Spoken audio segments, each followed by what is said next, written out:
Lo bingelelayo uqadolo wakwaNgcobo kwamajomela khona la kwaNongoma. Cha, thina silana njengoba siqashiwe singama-security ukuthi cha, amatshitshi sicela avikeleke abe kahle.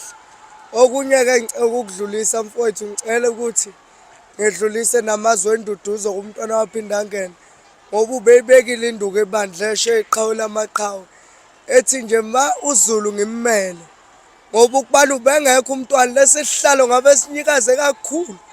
Ngisho isisela uqobo lwaso simile la sibe khona mfowethu sibe ngayo umntwana waphinde angene. Umntwana lala ngokuthula lawulele khona qhawe lamaqhawe siyohlala sikuthanda singizulu wonkana. Okunye mfowethu enginokukubuka amatshitshi anokucaluza ubusuku bonke kuze sigadeni. Anokucaluza ubusuku bonke-ke imvubu cha ikhona sigadeni kuthi hayi something wrong, hayi sobe sibhekile ngohlelo. Cha, ngiyabonga ngane yakwethu, ngithokoze kakhulu nina besini.